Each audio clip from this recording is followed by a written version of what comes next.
వినాయక చవితికి గుమగుమలాడే పాయసం ప్రసాదం ఎలా తయారు చేయాలో నేర్చుకుందాం రండి.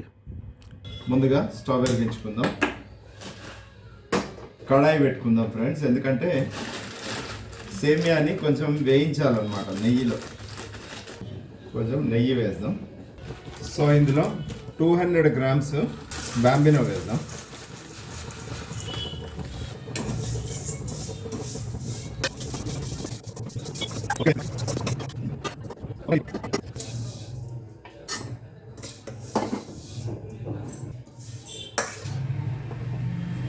సో ముందుగా ఈ కాజు, కిస్మిస్, బాదాం ఇవన్నీ ఉన్నాయి కదండి, ఇవి వేయించి పెట్టుకోవాలి నేతిలో. సో ఇవి దూరగా వేయించి పక్కన తీసి పెట్టుకోండి ఫ్రెండ్స్. ఓకే, ఇప్పుడు ఇదే బాండీలో స్టవ్ వెలిగించుకొని వాటర్ పోసుకోండి.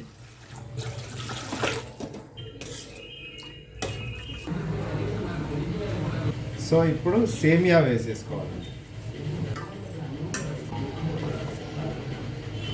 ఓకే, బాంబినో వేసిన తర్వాత ఒక 2-3 నిమిషాల తర్వాత షుగర్ వేయాలి. సో ఇప్పుడు బాంబినో ఉడికిందండి కొంచెం. సో ఈ టైంలో మనం షుగర్ వేసుకోవాలి. షుగర్ వేసిన తర్వాత ఇంకొద్దిసేపు ఉడకనివ్వాలి. ఓకే, షుగర్ వేసాం కాబట్టి పాకం లాగా వస్తుంది. ఓకే, ఈ సమయంలో పాలు పోద్దామండి. ఆల్రెడీ పాలు కాగబెట్టుకొని పెట్టుకున్నాము. ఇప్పుడు పాలు పోయాలి ఇందులో. సో పాలల్లో కూడా కొద్దిసేపు మరగాలి.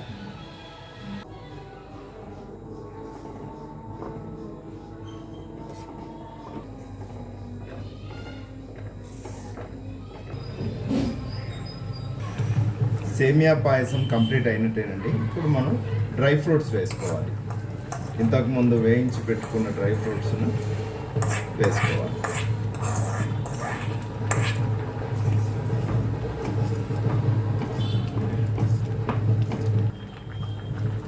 ఓకే, గుమగుమలాడే పాయసం రెడీ అయిపోయింది.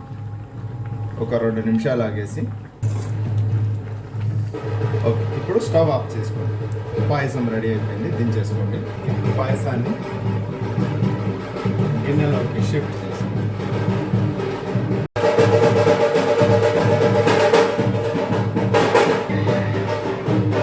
గుమగుమలాడే పాయసం ప్రసాదం రెడీగా ఉంది. సో ఈ వీడియో కనుక నచ్చినట్లయితే లైక్ చేయండి, మీ ఫ్రెండ్స్తో షేర్ చేయండి, నా ఛానల్ని సబ్స్క్రైబ్ చేయండి, పక్కనే ఉన్న బెల్ బటన్ ఆల్ అని ఆప్షన్ కూడా సెలెక్ట్ చేసుకోండి. మరో మంచి వీడియోతో మళ్ళీ కలుస్తాను. అంతవరకు సెలవు. నమస్తే.